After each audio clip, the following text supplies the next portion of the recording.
Have you ever wondered how life exists on some of the highest mountains, well above sea level? Doesn't seem an amicable place to live in, does it?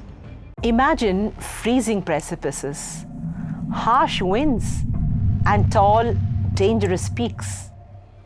Can life even thrive under such conditions? And this is the environment where my next and favorite character lives. One of the most famous residents of the freezing snow-clad areas is the huge, hairy monster that the world today calls the Abominable Snowman or the Yeti.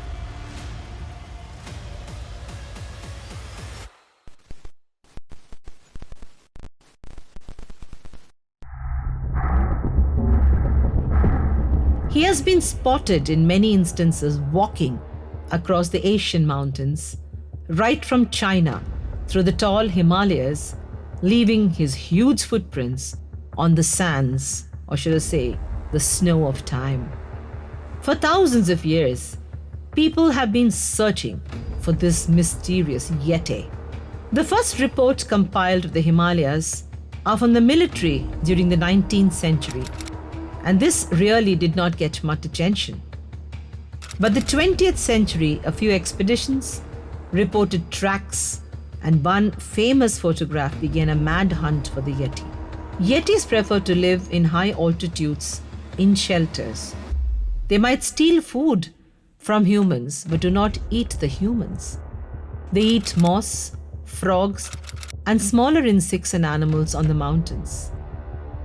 The photographs taken on the Meenamma Glacier west of the Mount Everest on the Nepal-Tibet border, Shipton and Michaels were searching for an alternate Everest route when they came across the prince. Shipton was one of the highly respected Everest explorers, so if he was bringing back a footprint, it had to be a real print. Nobody questioned him. But what was it a print of? What was captivating about the prints was that they were really sharp. The snow was hard, so the photo looked like a sort of plaster of Paris cast. The second feature was that the print looked like a human footprint, but with a thumb. So you get this primate-like feeling like hominoid at the same time. Its enormous size, 13 inches, also suggests a magnificent hominoid, a King Kong type of image. And the media went crazy. They grabbed it. In real life, it is more common to hear a Yeti rather than actually see one. It is nocturnal and emits a high-pitched scream, heard very clearly during the dark, quiet nights. The Yeti is not fully human, nor is it an animal. Shared ancestors, however, are not ruled out. There are many stories and folklore traditionally with regards this huge, abominable, slow giant.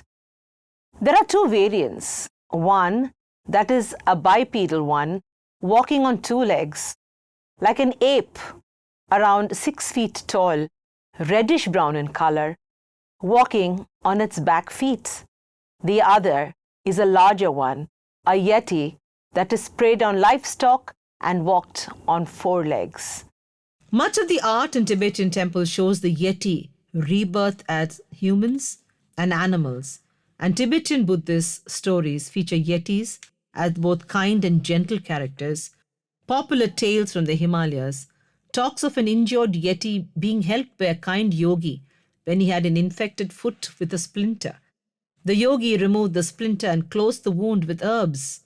The giant showed his gratitude to the yogi by bringing him a tiger, which the man skinned and sent to the monastery, and it is believed that the memoir remains there even today. There are many stories told of these gigantic creatures. In the 17th century, a Buddhist religious leader walking from India to Nepal rested in a cave for his religious meditation. Yetis brought him food and water, improving the quality of his life of quiet meditation, that he didn't have to worry about his food or safety. When one of the Yetis died in the cave, he actually brought the skull of the animal as a holy relic and showed his gratitude by preserving it in a prime location of the main temple. Monks refused to allow anyone to remove the relics for 100 years. Years later, a Yeti hand joined this anointed collection, and these bones were part of a few blessing rituals in the temple. In 1959, explorer Peter Burns stole a few finger bones from the hand, substituting them with human ones. He said they were not even bones. So these Yeti legends and stories were culturally important long before the Western world was even aware of their existence.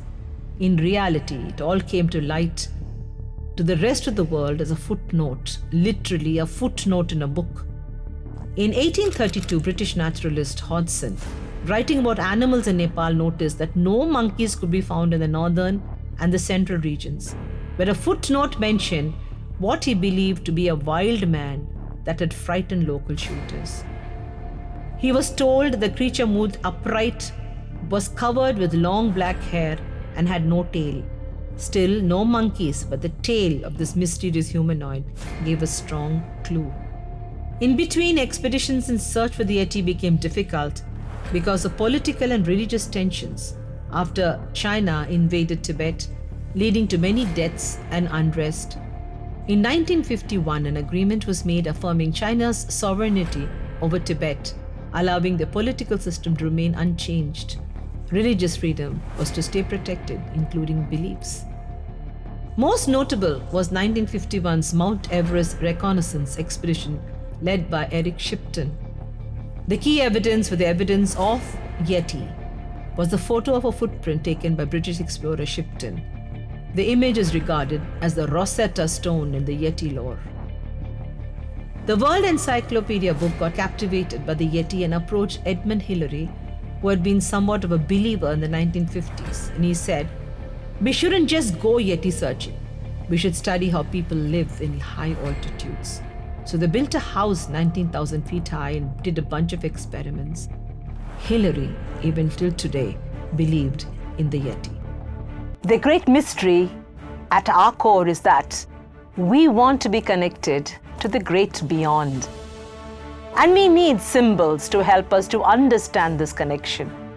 That is why we believe in God or angels or the Loch Ness monsters. Throughout human history and across human cultures, we have developed messages and messengers from the great beyond. Ultimately, is that what the Yeti is? Now you tell me. If you like the content of this video, do like and subscribe to my channel Meet Meenamma. Don't forget to click the bell icon for regular updates. Also do comment and interact with Meenamma. I would love your opinions. Meenamma looks forward to meeting you again in the next video and episode. Let us together take a long journey into yet another mystery that intrigues me. Till then, ladies and gentlemen, have a great life and make a difference.